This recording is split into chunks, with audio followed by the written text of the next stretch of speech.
오늘 말씀은 느헤미야 1장 1절로 11절 말씀입니다. 다 함께 봉독하시겠습니다. 하가랴의 아들 느헤미야의 말이라.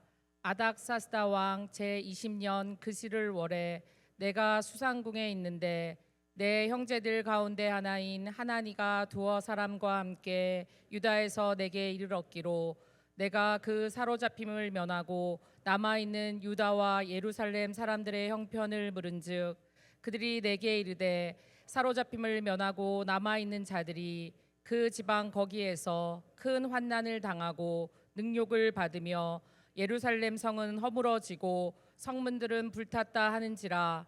내가 이 말을 듣고 앉아서 울고 수일 동안 슬퍼하며 하늘의 하나님 앞에 금식하여 기도하여 이르되 하늘의 하나님 여호와 크고 두려우신 하나님이여 주를 사랑하고 주의 계명을 지키는 자에게 언약을 지키시며 긍휼을 베푸시는 주여 간구하나이다. 이제 종이 주의 종들인 이스라엘 자손을 위하여 주야로 기도하오며 우리 이스라엘 자손이 주께 범죄한 죄들을 자복하오니 주는 귀를 기울이시며 눈을 여시사 종의 기도를 들으시옵소서. 나와 내 아버지의 집이 범죄하여 주를 향하여 크게 악을 행하여 주께서 주의 종 모세에게 명령하신 계명과 율례와 규례를 지키지 아니하였나이다.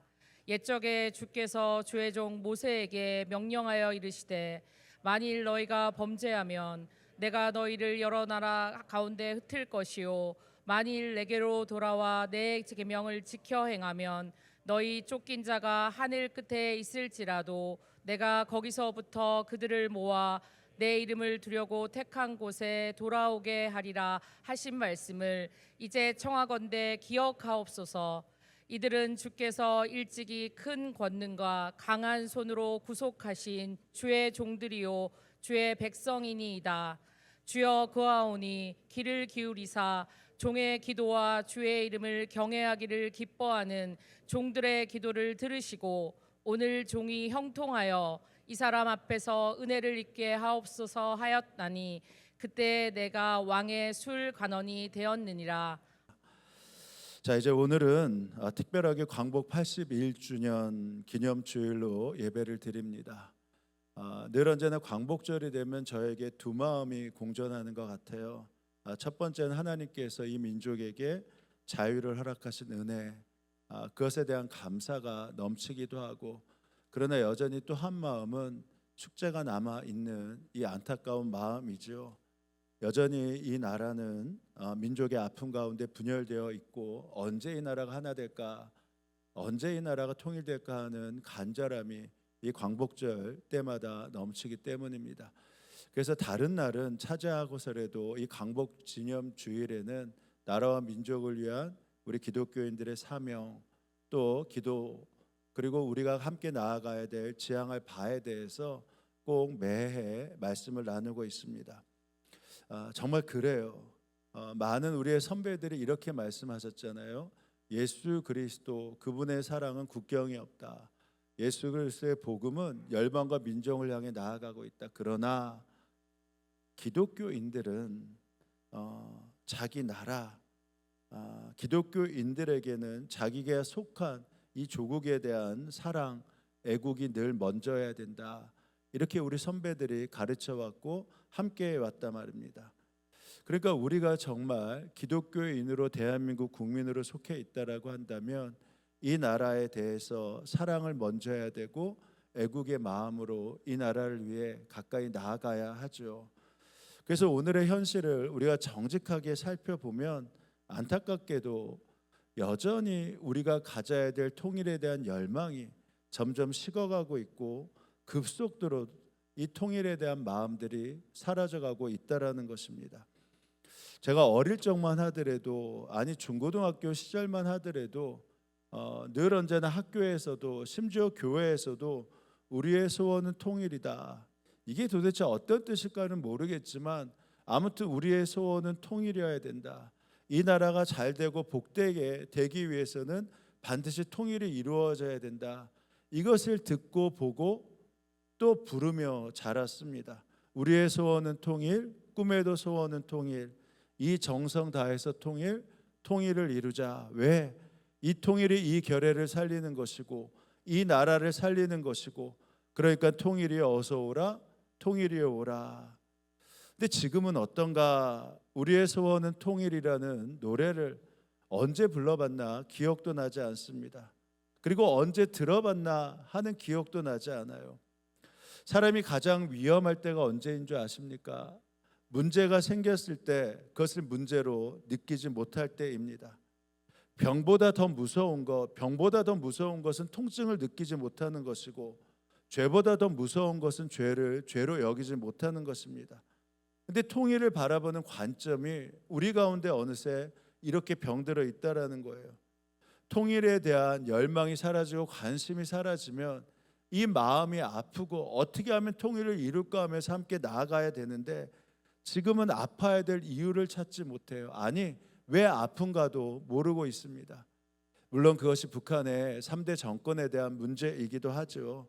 전 세계에 유례없는 3대 세습 정권으로 인해서 이 정권이 유지하기 위해 수많은 동포가 굶어 죽어가는데도 거기에 아랑곳하지 않고 핵무기를 만들고 자기의 정권을 유지하는데 앞장서 있기 때문이지 않습니까? 그러니까 우리가 알아요. 이 북한의 3대 세습 정권이 건재하는 한 절대 통일은 이루어지지 않을 것이다.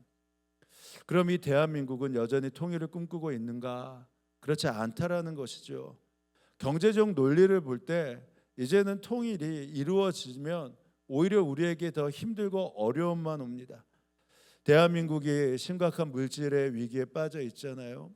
근데 잘 아시는 것처럼 이 북한과 이 우리나라 대한민국의 격차가 불과 5, 6년 전만 하더라도 한 30배, 40배라고 했습니다. 근데 지금은 50배, 60배의 차이예요. 그러니까 통일이 되면 이 통일 비용을 우리 대한민국이 다 감당해야 되고 짊어져야 되는데, 점점 짊어져야 될 그 비용들이 많아진단 말입니다. 그러니까 우리가 경제적으로 계산할 때 통일은 이루어지지 않는 것이 훨씬 나아요. 정치적으로도 마찬가지죠. 보수와 진보가 생각하는 이 통일에 대한 방식이 다 다릅니다. 그러니까 정치적인 타산과 경제적인 계산을 할 때 이 통일은요, 대한민국의 경제에 엄청난 부담이면서 우리의 삶의 평온을 깨트리는 아주 큰 위험 요소가 되는 것입니다. 그러니까 명분에서는 통일을 이야기하지만 실리에서는 통일을 지워버리는 게 나아요. 남과 북이 서로 외면을 하면서 각자의 길을 선택하며 사는 것이 훨씬 더 나은 상황이 되었습니다. 근데 기억하셔야 할 것이 있습니다.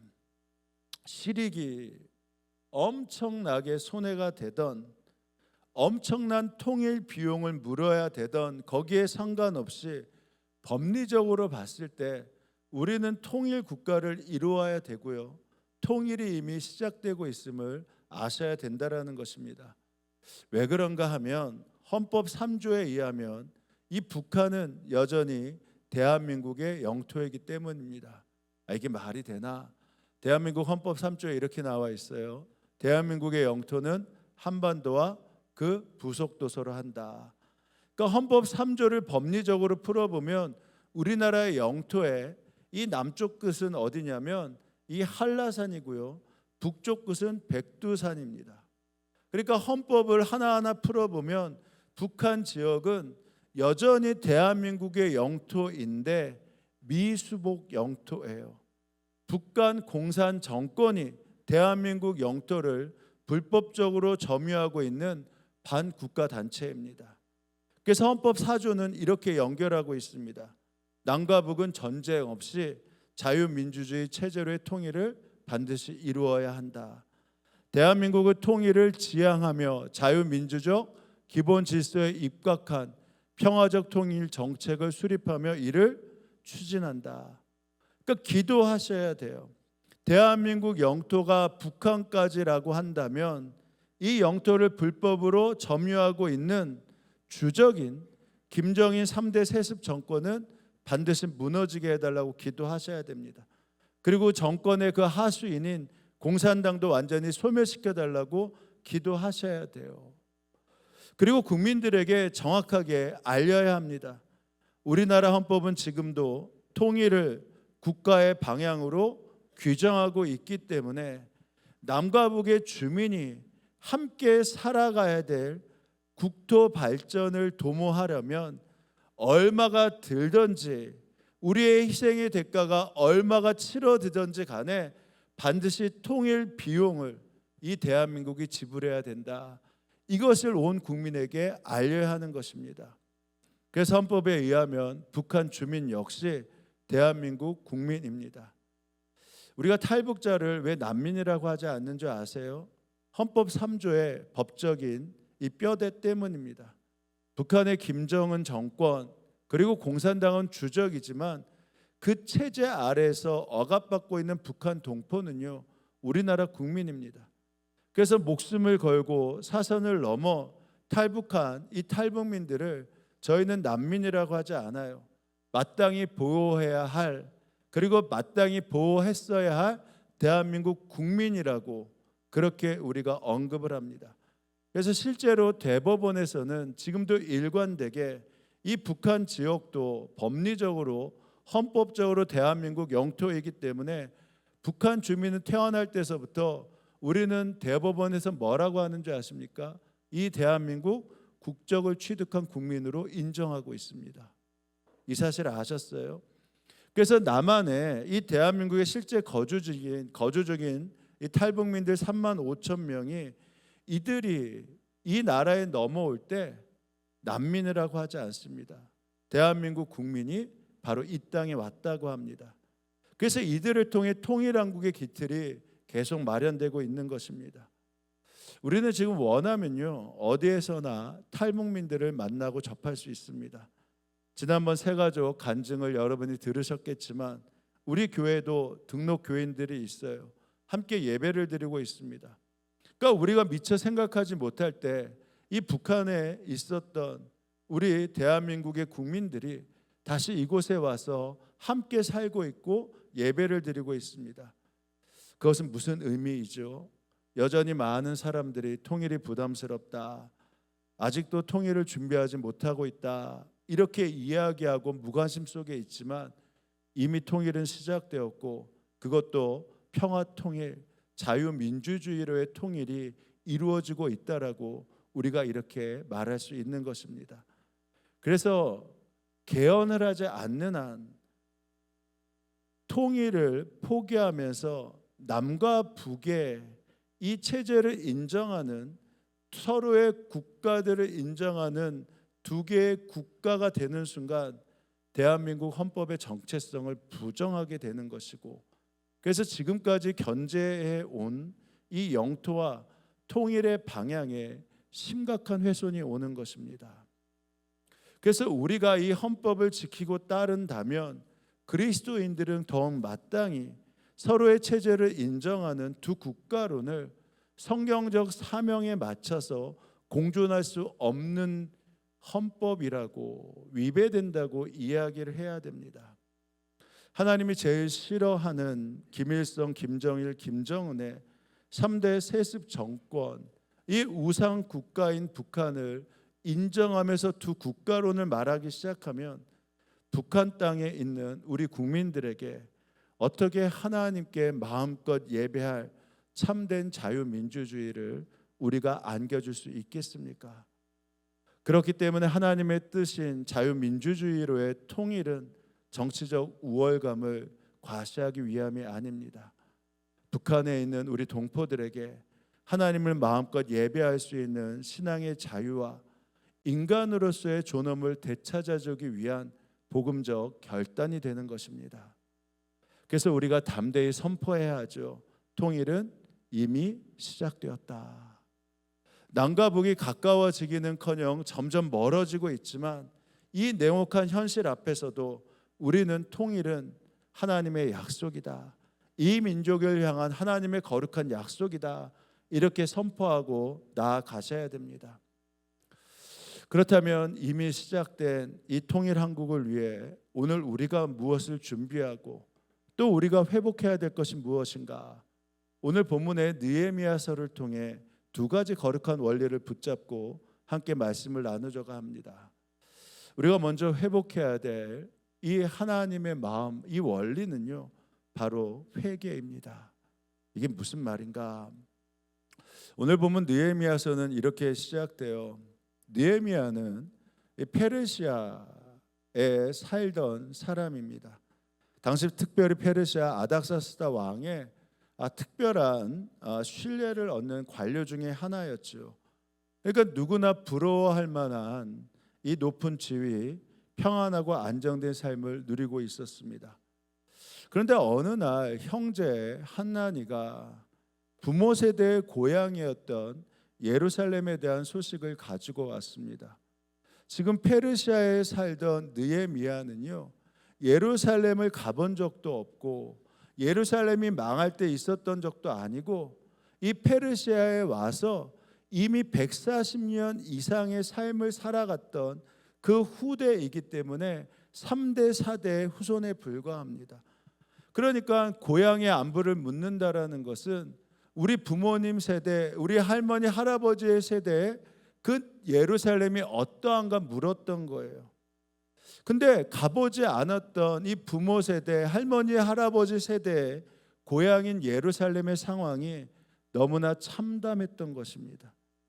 살아남아 있는 그곳의 사람들은 아주 심한 고통을 겪고 있었고 주변국들로부터 업신여김을 당하고 있었고 게다가 예루살렘 성벽과 성문이 불타고 무너졌는데 그것을 새롭게 건축할 만한 재정조차 없었던 상황이었습니다.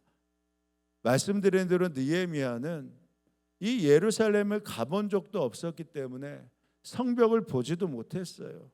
영상을 본 것도 아닙니다. 그저 전해 드렸던 거예요. 근데 놀라운 것이 뭔지 아십니까?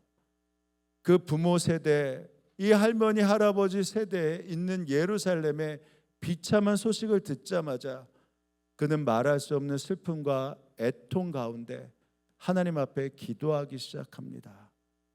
내가 이 말을 듣고서 울고 수일 동안 슬퍼하며 하늘의 하나님 앞에 금식하며 기도하였다. 느헤미야는요, 지금 한 번도 가보지 않았지만 우리 부모 세대가 그토록 사랑했던 예루살렘, 우리 할아버지 할머니가 그토록 함께했던 예루살렘이 바로 능욕을 당하고 하나님께 예배 드려야 할 거룩한 성이 폐허가 되어버린 것, 하나님의 영광이 사라진 것에 대한 그 아픔이 너무나 컸습니다. 그래서 너무나 슬퍼했어요. 근데 여기에 주목할 것이 있죠. 느헤미야는 지금 그곳에 있는 우리의 세대들이 서로 다르지만 능욕당하고 아파하고 경제적으로 비참한 상황이 있는 것에 대해서 슬퍼하고 금식하다가 이 모든 것이 나의 죄 때문이라고 깨닫기 시작한 겁니다. 느헤미야는요, 예루살렘의 비참한 소식을 들은 다음에 이렇게 기도하지 않았어요. 예루살렘을 회복시켜 주십시오. 하나님 원수를 심판하여 주십시오. 하나님 잃어버린 영광을 되찾게 하여 주십시오. 그렇게 기도하지 않고 그 아픔 가운데에서 기도하다가 전혀 예상치 못한 기도를 하나님께 올리기 시작합니다. 하늘의 하나님, 나의 죄 때문입니다. 내 집안의 죄 때문입니다. 우리의 죄 때문에 지금 예루살렘이 무시당하고 있고 우리의 죄 때문에 예루살렘이 이렇게 피폐해지고 있고 우리의 죄 때문에 일어날 하나님의 영광도 다 사라지게 되었습니다. 이렇게 기도를 하는 겁니다. 이제 이 종이 밤낮 주님 앞에서 주님의 종 이스라엘 자손을 위하여 드리는 이 기도에 귀를 기울이시고 살펴주십시오. 안타까운 데서 기도할 때 그의 기도가 이렇게 돼요. 주님, 우리 이스라엘 자손이 주님을 거역한 죄를 지은 것을 자복합니다. 저와 저의 집안까지도 죄를 지었습니다. 우리가 주님께 매우 큰 잘못을 저질렀습니다. 주님의 종 모세를 시키시어 우리에게 내리신 계명과 율례와 규례를 우리가 지키지 않았습니다. 계속 말씀드리잖아요. 느헤미야는 예루살렘 성벽이 어떻게 생겼는지도 몰라요. 페르시아에서 태어났기 때문에 가본 것도 아닙니다. 성벽을 허문 죄를 직접 지은 것도 아니에요. 하나님의 말씀을 거역해서 나라를 망하게 한 당사자도 아닙니다.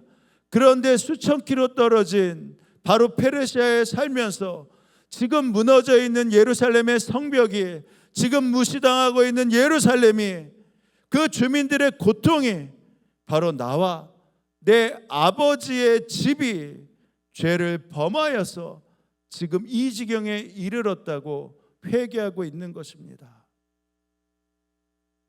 정말 하나님을 믿었기 때문에 이렇게 기도할 수 있는 것이죠. 세상은요, 문제가 생기면 문제를 책임질 사람을 찾습니다. 누구 때문인지를 따지고요, 누구의 잘못인지를 분석하고 내가 아닌 다른 사람을 향해 손가락을 뻗습니다. 근데 하나님의 사람은 그렇게 되질 않아요. 어떤 문제가 생기고 어떤 어려움이 오면 누구 때문에가 아니라 하나님 앞에 무릎을 꿇으면서, 하나님 혹시 나의 죄 때문이 아닙니까? 내가 하나님의 명령과 율례와 법도를 지키지 않아서 그런 것이 아닙니까? 내가 기도하지 않아서, 제가 말씀대로 행하지 않아서 지금 이러한 어려움이 있는 게 아닙니까? 그렇게 회개하며 기도하게 된단 말입니다. 저는 한국 교회 그리고 성도들이 북한을 바라보면서 느헤미야와 같은 마음, 느헤미야와 같은 회개가 회복돼야 한다고 분명히 믿습니다. 통일한국이 이루어지지 않는 것, 저 북한이 저렇게 무시당하고 어려워지는 것, 성벽을 수축할 만한 그러한 경제적인 어려움이 없이 굶어 죽는 것, 바로 그것이 나의 죄 때문인가? 너무 과하게 갖다 붙이는 것이 아니라 이것이 나의 죄 때문이 아닌가? 이렇게 우리가 하나님 앞에 나아가야 된다는 것이죠. 느헤미야는요, 계속해서 기도를 하다가 나의 무관심과 불신앙 때문에 예루살렘이 어려워졌다, 통일한국이 이루어지지 않는다, 이것을 분명히 깨닫습니다. 그래서 우리가 정치인을 비난하거나 남북한의 이념적인 대립을 논하거나 탓하기보다 이 통일한국이 이루어지지 않는 것, 바로 하나님 앞에서 우리가 무관심하고 우리가 하나님의 뜻대로 살지 않는 이 모습 때문이 아닌가, 이렇게 회개하며 나아가야 하는 것입니다. 남북의 아픔과 비극을 남의 탓으로 돌리지 않고 나의 죄로 품고 나아가야 한다는 것이죠. 특별히 우리가 올해 단체 관람도 했지만 신의 악단을 보면서 오늘 북한 땅에 자유롭게 예배하지 못하는 그러한 믿음의 이 동역자들이 엄청나게 많은 것을 알게 됐잖아요. 성경 한 권을 갖고 있다는 이유만으로 위협을 받고 죽임을 당하고, 함께 모여 찬양을 부르는 것이 발각되면 모든 것을 잃을 수 있기에 작은 방 하나에서 숨을 죽인 채 하나님께 부르짖는 우리 믿음의 동역자들이 지금도 있지 않습니까? 우리는 그분들의 이름을 모릅니다. 얼굴도 모릅니다. 그러나 그들은 분명 우리의 형제요, 우리의 자매입니다. 같은 그리스도의 피로 백성된 하나님의 사람들이기에 하나님은 지금도 그들을 알고 계십니다. 여러분, 우리는 이 사실을 절대로 잊어서는 안 됩니다. 북녘 땅에 무너진 성벽과 지하교회 성도들의 눈물을 외면한 채 우리는 그냥 이 땅에서 이렇게 살면 되고, 우리의 영적 무감각 때문에 이 땅이 통일한국이 되지 않는다는 것을 회개하지 못한 채 그냥 어쩔 수 없는 일이야, 이렇게 외면해 버릴 수는 없다라는 것입니다. 만약에 우리의 눈물이 회복할 때 무너진 성벽이 회복됐듯이 반드시 통일한국은 앞당겨질 것이기 때문입니다. 근데 둘째로, 회개를 멈추지 않고 계속 회개해야 될 뿐만 아니라 회개를 넘는 기도를 해야 되는데, 그것은 확신의 기도예요. 느헤미야가 거룩한 슬픔을 가지고 회개를 하나님 앞에 계속해서 고백하고 있을 때 그가 어느 순간에 하나님이 주신 말씀을 깨닫기 시작하죠. 그것은 무엇이냐? 하나님은 반드시 예루살렘을 회복시켜 주신다. 바로 이 약속이 그의 마음 가운데 가득 차기 시작합니다. 그래서 이렇게 기도를 바꾸기 시작해요. 주의 종 모세를 시키시어 하신 말씀을 기억하여 주십시오. 우리가 죄를 지으면 주님께서 우리를 여러 나라에 흩어 버리시겠지만 우리가 주님께 돌아와서 주님의 계명을 지키고 실천하면 쫓겨난 우리가 하늘 끝에 있을지라도 주님께서 거기서 우리를 한데 모아서 주님의 이름을 두려고 택하신 곳으로 다시 돌아가겠다고 하신 그 말씀을 이제 기억하여 주십시오. 느헤미야는요, 기도를 하다가 회개하면서 나아가다가 새로운 기도를 나아간 것이 아닙니다. 이미 기도하다 보니까 하나님의 약속이 있는 것을 알아요.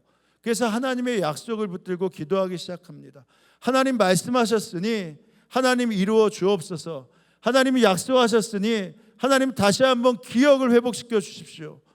하나님 약속하셨으니 이 나라 이 민족이 회개하고 나아갈 때 이 민족을 하나 되게 만드시고 동해 끝에서 서해 끝에서 있을지라도 그들을 다시 돌아오게 하겠다는 그 약속, 그곳에서 하나님의 영광을 드러나겠다고 하는 그 약속, 그것을 이루십시오 하면서 약속을 성취해달라고 기도하기 시작합니다. 이게 믿음이죠. 믿음은 하나님께 없는 것을 다시 한번 달라고 기도하는 것이 아닙니다. 믿음은 하나님의 약속하신 것을 붙들고 이 약속을 성취하여 주십시오. 이 약속을 이루어 주옵소서. 이 약속을 잊지 말고 다시 한번 회복시켜 주십시오. 이렇게 기도할 수 있는 게 바로 믿음이라고 우리가 말할 수 있는 것입니다. 사랑하는 성도 여러분, 저는 오늘 우리가 통일을 위해 기도해야 하는 이유가 여기 있다라고 확신합니다. 우리는 사람의 힘으로 통일을 이루겠다고 말하는 사람들이 아닙니다. 우리의 정치가 역사를 바꾸고 이 통일한국을 이룰 수 있다라고 기대하는 사람들도 아닙니다. 역사를 움직이시는 분은 하나님이십니다. 민족의 흥망성쇠를 준비하시는 분도 하나님이시고 나라를 세우기도 하고 무너지게 하시는 이도 하나님이십니다. 그렇게 저는 하나님께서 이 땅에 광복을 주실 때 남과 북을 나누지 않고 이 나라를 하나로 만드시면서 광복을 주셨음을 저는 분명히 확신하고 있습니다.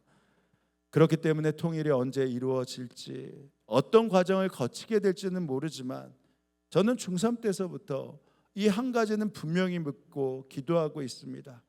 이미 통일 한국을 이루신 하나님, 이 약속을 하나님께서 이미 우리에게 해주신 하나님, 속히 그 약속을 이루어 주옵소서.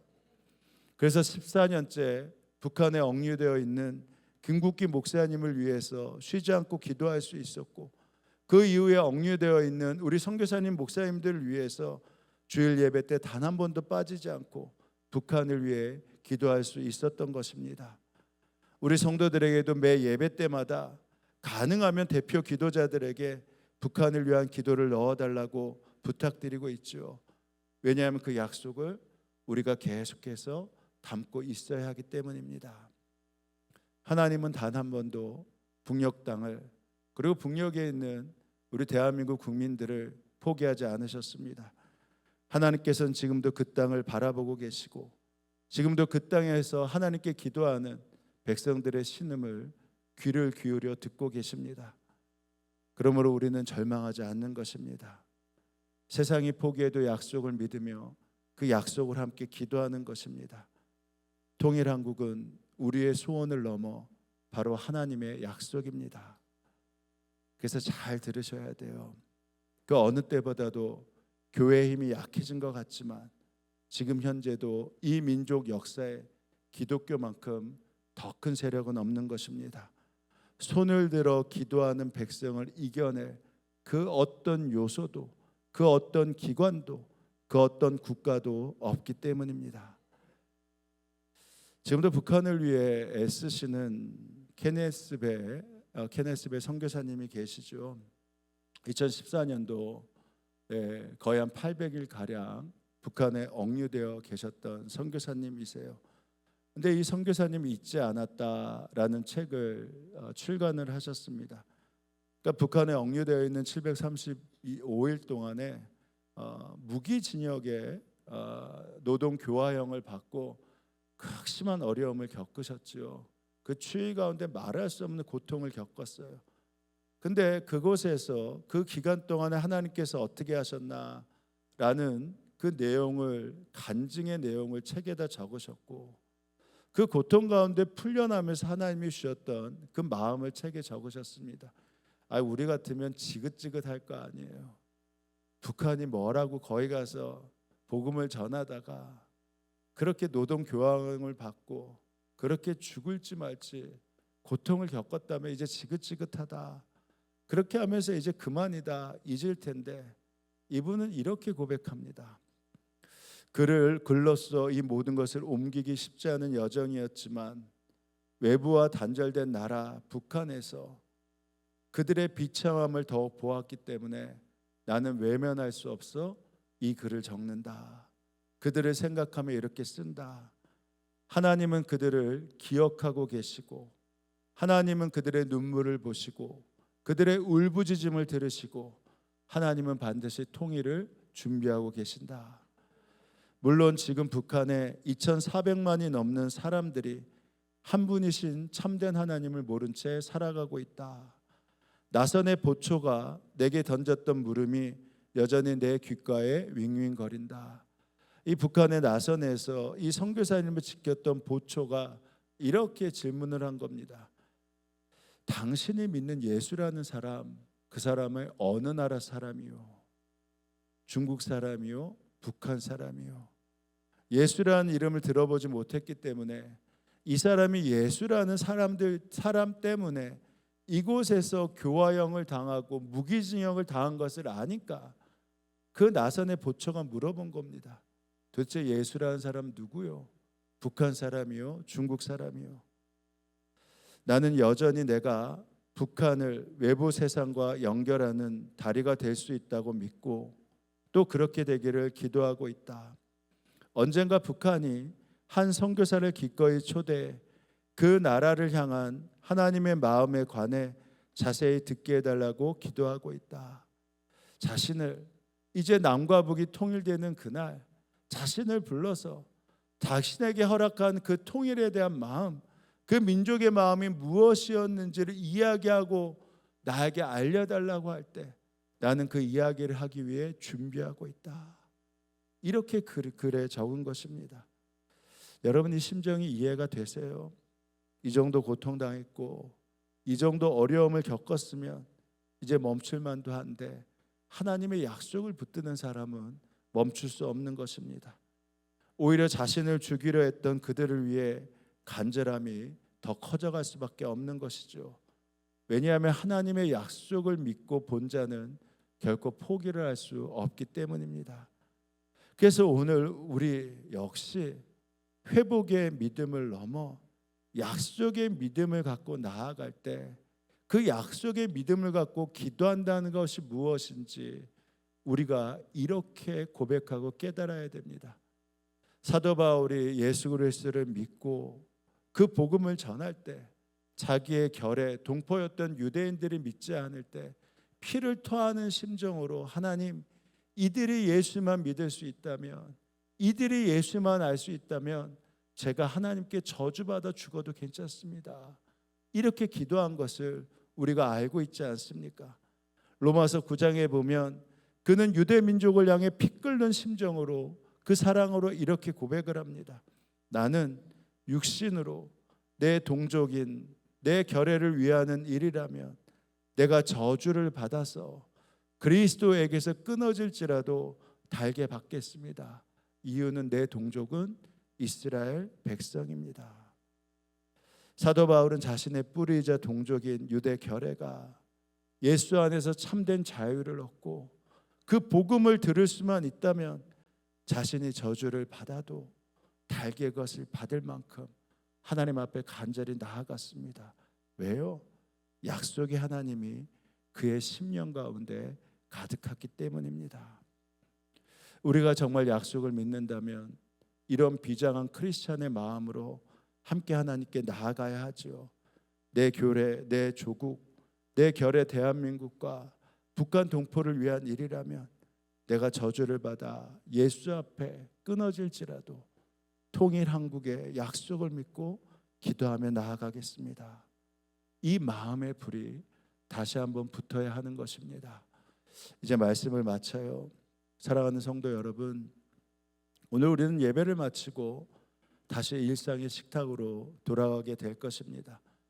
따뜻한 집으로 돌아가게 될 것이고요, 가족들과 식탁에 둘러앉아 식사를 할 수 있을 것입니다. 그러나 바로 이 시간에도 북녘 땅 어디에선가는 예수님의 이름을 부르는 것조차 생명을 걸어야 하는 성도들이 있습니다. 성경 한 권을 품에 안고 혹시 발각될까 봐 두려워해서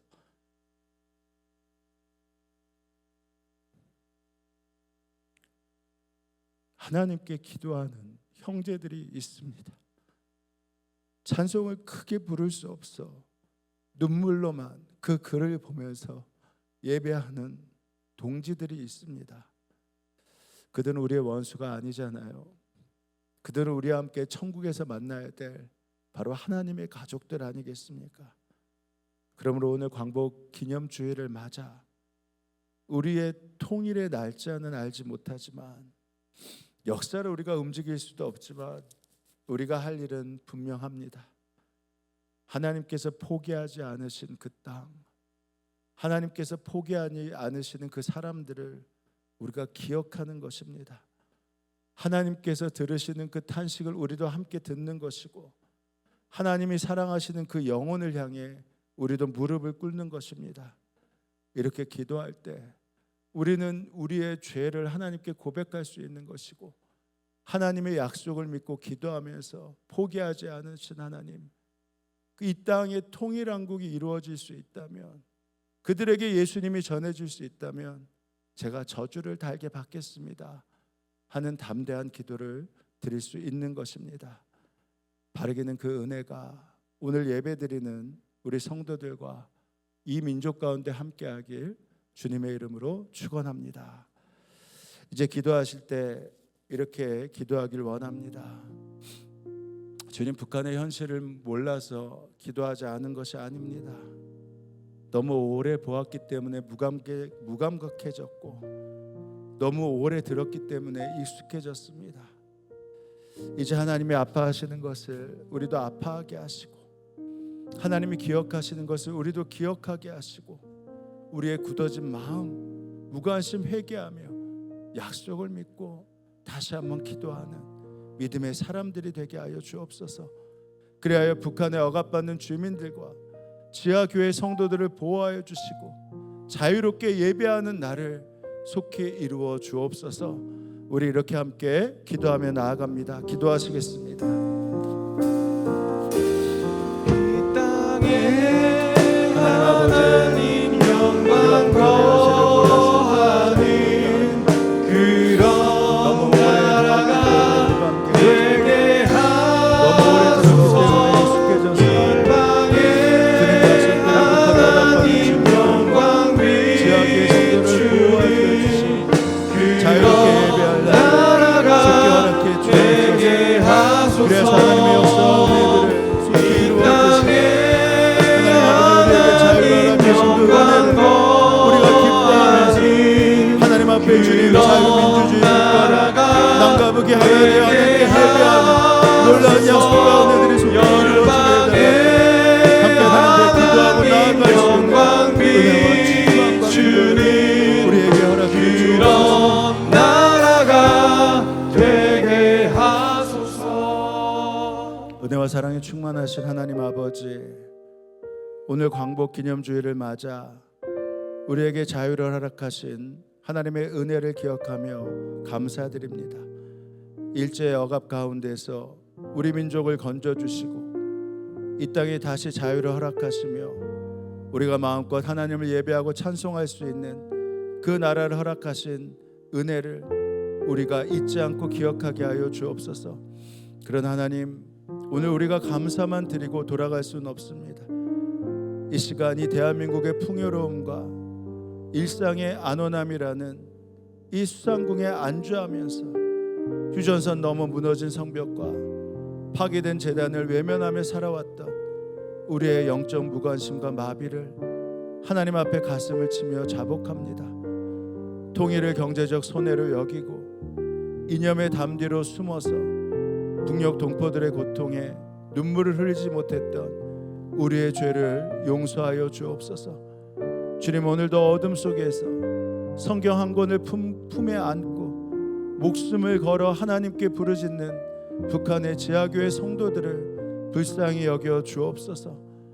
14년째 억류되어 있는 김정은 목사님, 그리고 김국기, 최충길 선교사님을 비롯한 주님의 종들을 기억하여 주시고 속히 자유의 품으로 돌아올 수 있도록 은혜를 베풀어 주옵소서. 북한 정권의 우상 숭배와 독재 체제는 완전히 무너지게 하시고 그 체제 아래서 억압받는 동포들에게 하나님을 마음껏 찬양할 수 있는 자유민주주의와 신앙의 자유를 속히 허락하여 주옵소서.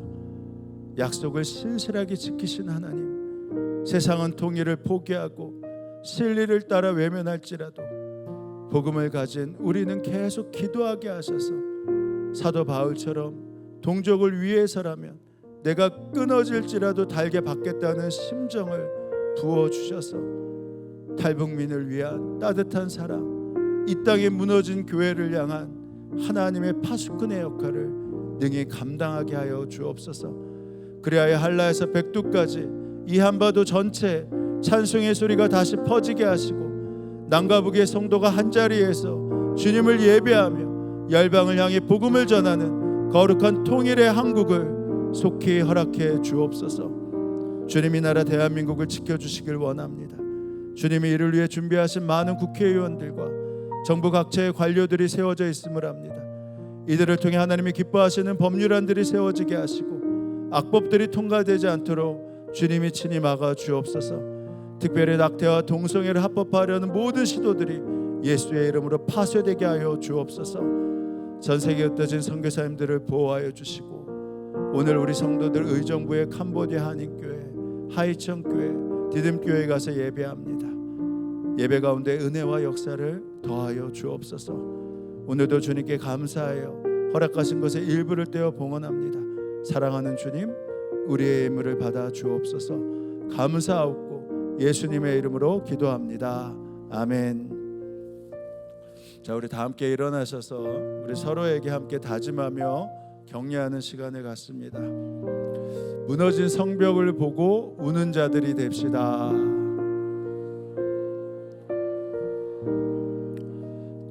통일 한국을 위한 기도를 잊지 맙시다. 우리 함께 찬양하며 나아갑니다.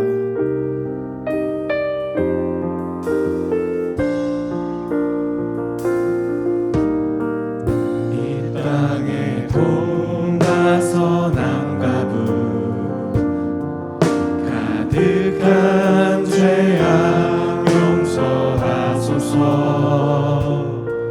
모든 우상들은 무너지고 주님만 높이는 나라 되게 하소서.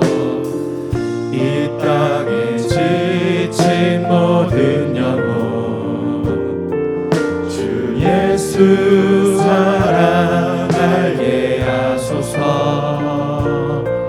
저들의 아픔과 눈물 씻는 주님의 보혈 임망 치유하소서.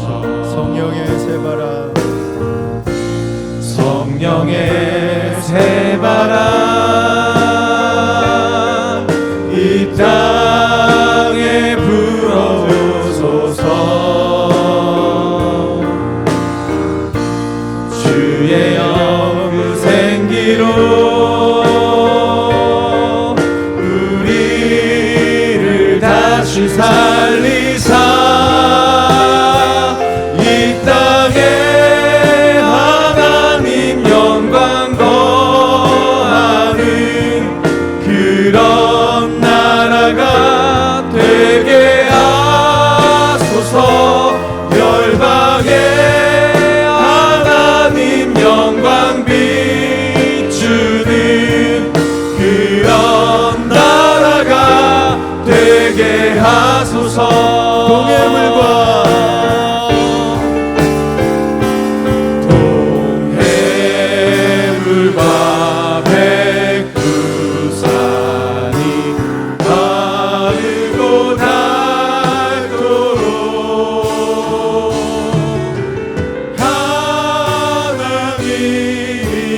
보호하사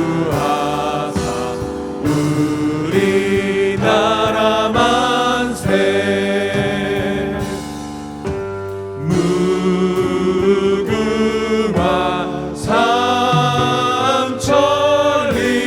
화려강산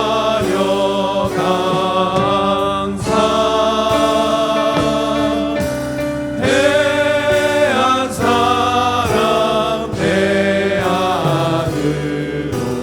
길이 보전하세.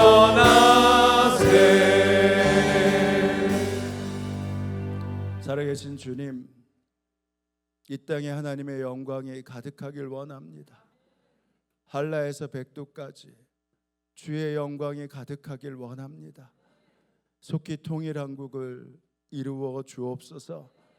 지금은 성부 성자 성령 삼일체 하나님의 은혜와 약속이 이 예배에 함께한 성도들 머리머리 가운데, 그리고 단기 선교로 나아가는 우리 성도들의 삶과 그 교회 가운데, 이 민족과 열방 가운데 지금으로부터 영원히 함께하옵시기를 간절히 축원하옵나이다. 아멘.